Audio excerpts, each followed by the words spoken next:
Hi hello నమస్తే welcome to I dreams. నేను మీ Madhuri.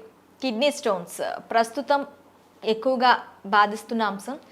Kidney stones అసలు ఎలా ఏర్పడతాయి, ఇవి వస్తే ఎలా కంట్రోల్ చేసుకోవాలి, దీనికి ఎలాంటి మెడిసిన్స్ యూస్ చేయొచ్చు, లేదంటే హోమ్ రెమెడీస్ ఏమైనా ఉన్నాయా, ఇలాంటివన్నీ కూడా మనకి చెప్పడానికి మనతో పాటు ఉన్నారు డాక్టర్ సిఎల్ వెంకట్రావు గారు. ఆయన అడిగి డీటెయిల్గా తెలుసుకుందాం. నమస్తే సార్.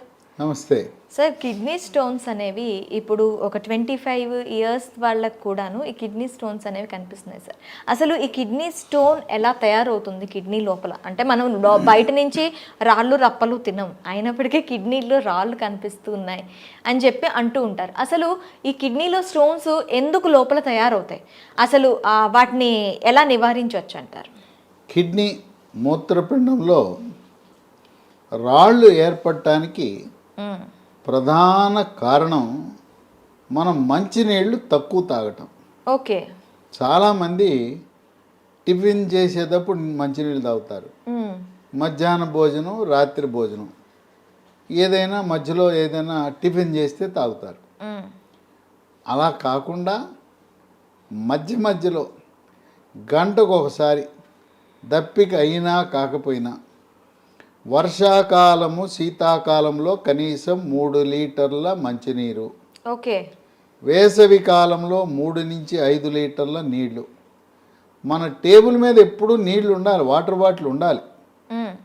పూర్వకాలము ట్రాక్టర్లు లారీలకి రేడియేటర్ అని ఉండేది. ఆ రేడియేటర్కి నీళ్లు పోసేవారు ఇంజిన్ కూలింగ్ చేయడానికి. అవును. ఇప్పుడు కూలెంట్లు వచ్చినాయి, ద్రవాలు మన ఆయిల్స్ వచ్చినాయి, కూలెంట్ ఆయిల్స్ వచ్చినాయి. అలా మన శరీరాన్ని ఎక్కువ నీళ్లతో ముంచి ఉంచడం ద్వారా ఈ రాళ్ళు ఏర్పడవు. ఎందుకంటే మంచినీళ్ళు ఎక్కువ తాగితే రక్తం పల్చగా ఉంటుంది. ఓకే. రక్తం పల్చగా ఉంటుంది, మూత్ర విసర్జన అధికంగా జరుగుతుంది. ఈ నీళ్లు తక్కువ తాగితే రక్తం చిక్కబడిపోతుంది, మూత్రం కూడా చిక్కబడిపోతుంది. కొంతమంది మంచినీళ్ళు తక్కువ తాగితే మూత్ర విసర్జనప్పుడు మంట చురుకు కూడా ఉంటుంది. ఆ మంట చురుకు నీళ్ళు ఎక్కువ తాగితే పోతుంది. కనుక మనం విధిగా మంచినీళ్ళు ఎక్కువ తాగటం అలవాటు చేసుకోవాలి. ఇప్పుడు మనం అందరం కూడా 20 లీటర్ల క్యాను ఆర్ఓ వాటర్ తాగుతున్నాం. ఆర్ఓ వాటర్ బదులుగా ఆల్కలైన్ వాటర్ అని, క్షారపూరితమైన వాటర్, మంచినీరుగా ఆల్కలైన్ వాటర్, అది వాడటం వల్ల ఈ కిడ్నీలో రాళ్ళు ఏర్పడకుండా కాపాడవచ్చు, ఏర్పడిన రాళ్ళు కూడా కరిగిపోయేలా చేయొచ్చు. ఈ మూత్రపిండంలో రాళ్ళు ఈ మధ్యకాలంలో మనం ఎక్కువ గమనిస్తున్నాం. ఎందుకంటే మేము ఎంబీబీఎస్ విద్యార్థి దశలో ఉన్నప్పుడు ఈ అల్ట్రాసౌండ్ స్కానింగ్ మిషనే లేదు. అల్ట్రాసౌండ్ స్కానింగ్ మిషన్ కనుగొన్న తర్వాత, అది వినియోగంలోకి వచ్చిన తర్వాత మనం ఎవరికి కడుపు నొప్పి వచ్చినా, ఏ రకమైన కడుపు నొప్పి వచ్చినా ఏదో ఒక ట్యాబ్లెట్ ఇంజెక్షన్తో సరిపెట్టకుండా తప్పనిసరిగా మరుసటి రోజు అల్ట్రాసౌండ్ స్కానింగ్ పరీక్ష చేయించుకోవాలి. గతంలో అల్ట్రాసౌండ్ స్కానింగ్ అందుబాటులో లేని కారణం వల్ల ఇవి కనపడేవి కాదు. ఎక్స్రే తీస్తే కనపడవు, ఎక్స్రేలో రాయి కనపడదు, స్కానింగే చేయాలి. ఈ అల్ట్రాసౌండ్ స్కానింగ్ అనేది ధ్వని తరంగాలను చేసే స్కాన్. 100 సార్లు 1000 సార్లు చేయించినా దీంట్లో ఏమీ రేడియేషన్ ఉండదు కనుక, ఇది సురక్షితమైనది కనుక చేయించుకోవటం వల్ల ఎటువంటి నష్టం లేదు. ఈ మూత్రపిండంలో రాళ్ళు ఉంటే విశేషం ఏంటంటే కడుపు నొప్పి రాదు, నడుము నొప్పి వస్తుంది. ఈ నడుము నొప్పి వెనక పక్క, ఒక పక్క నడుము సెంటర్లో రాదు, ఓ పక్క వస్తుంది. ఓ నడుము పక్కన నొప్పి మొదలై అక్కడి నుంచి ప్రారంభించి నడుము నుంచి పొట్టలోకి, అక్కడి నుంచి గజ్జల్లోకి వచ్చి, మగవారికి అయితే వృషణాలు, గోలీకాయల వరకు నొప్పి వస్తుంది.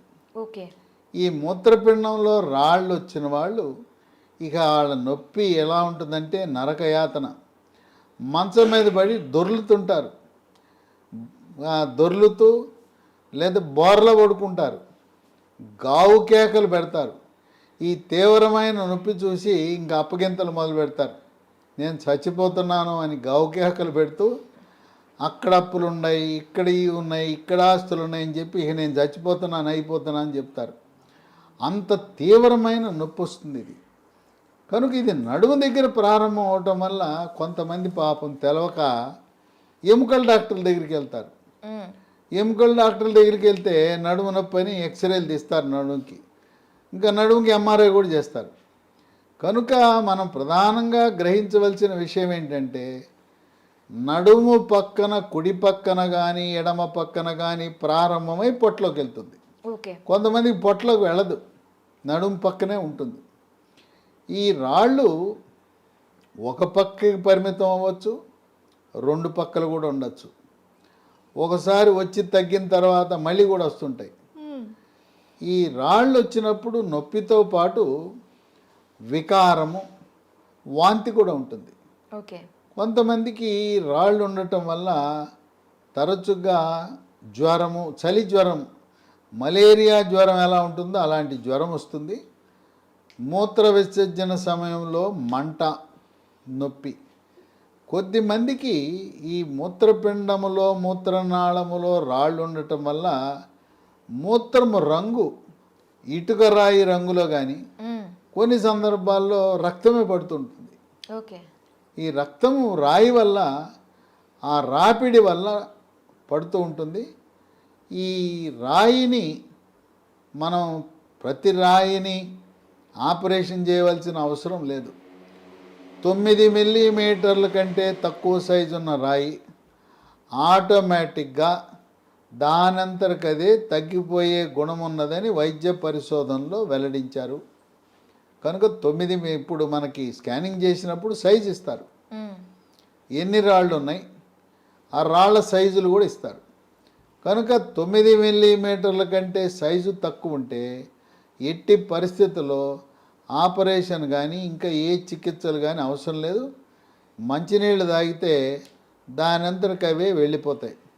కొంతమంది ఒక అపోహ ఉన్నది, ఇది పక్కవాడికి కూడా చెప్తుంటారు, రాళ్ళు ఉంటే బీరు తాగరా, బీరు తాగితే అవి వెళ్ళిపోతాయని. బీరు తాగకూడదు. బీర్ అనేది దీనికి చికిత్స కాదు. మూత్రపిండంలో రాళ్ళు కరగటానికి ఆయుర్వేద వైద్య విధానంలో చక్కటి మందులు ఉన్నాయి. గ్రామాల్లో మూత్రపిండాల పనితీరు మెరుగుపరచడానికి తెల్ల గల్జేరు అనే మొక్క ఉంటుంది, ఆకులు నవిలేయమంటారు, లేదా ఆకుని ఉండజేసి పసలు ఉండజేసి ఆ ఉండలు తినమంటారు. తెల్ల గల్జేరు నుంచి తయారు చేసి ఆయుర్వేద మందు ఉంటుంది, దాని పేరు పునర్నవ. పునర్నవ మూత్రపిండాల యొక్క పనితీరుని మెరుగుపరుస్తుంది. అదే కాకుండా రాళ్లను పగలగొట్టడానికి అలోపతి డాక్టర్లు కూడా అందరూ వాడే మందు ఒకటి ఉంది, దాన్ని సిస్టోన్ అంటారు.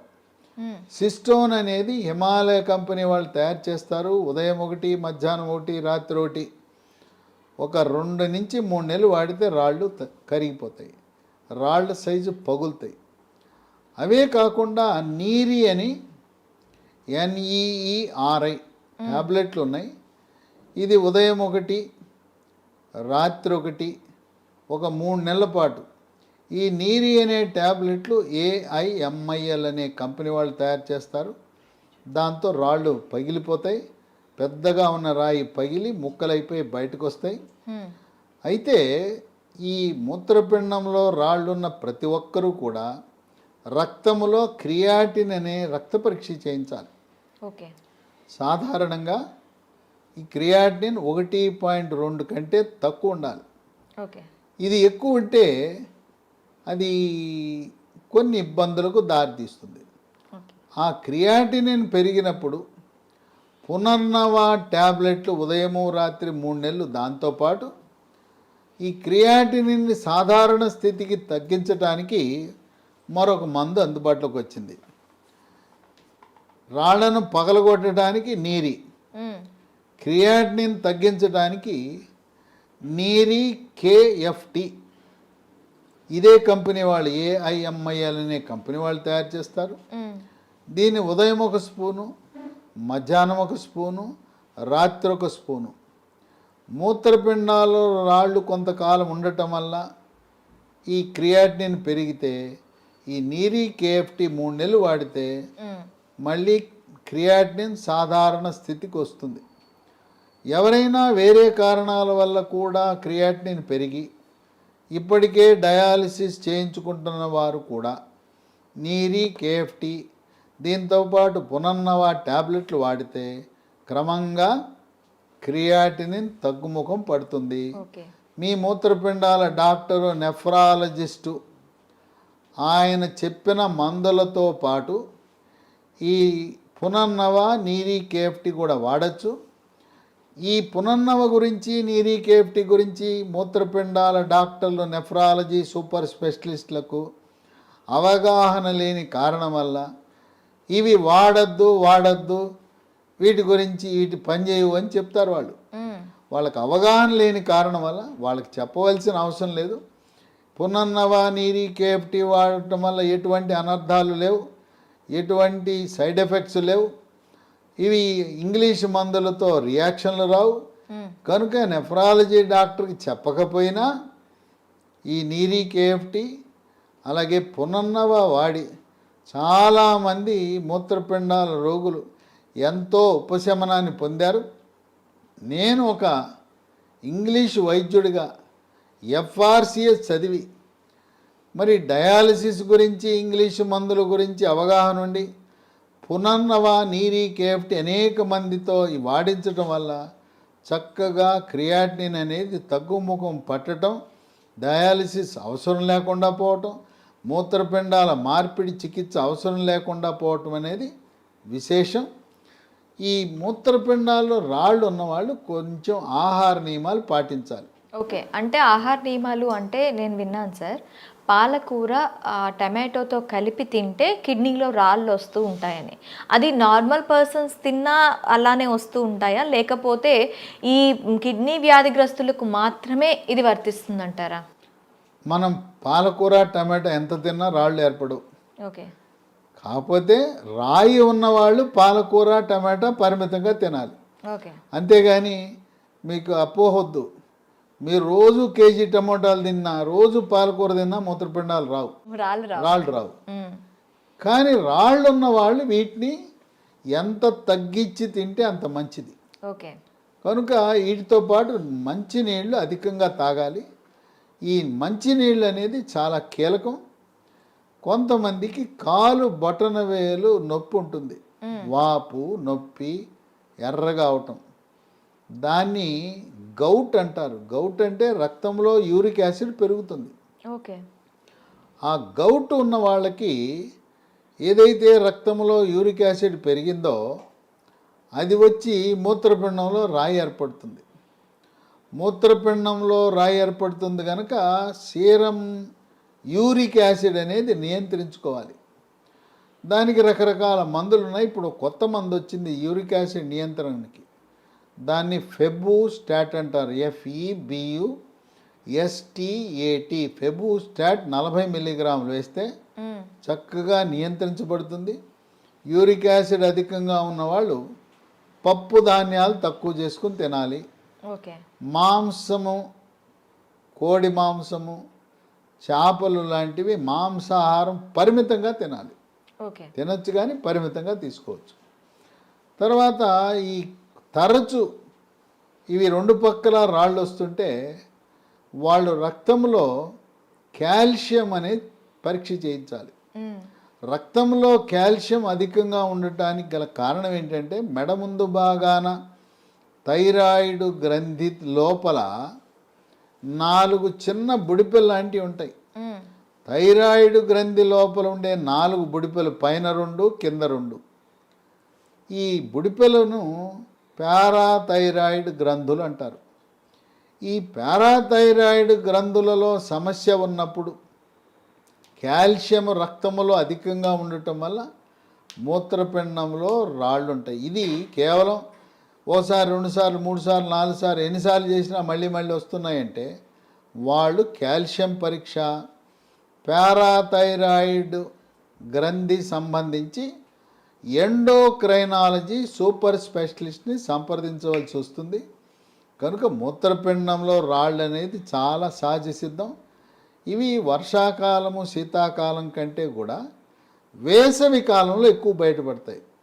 ఎందుకంటే వేసవి కాలంలో చెమట ఎక్కువ పడుతుంది, రక్తం చిక్కబడుతుంది, మూత్ర విసర్జన తగ్గుతుంది, మూత్రము కూడా చిక్కబడుతుంది.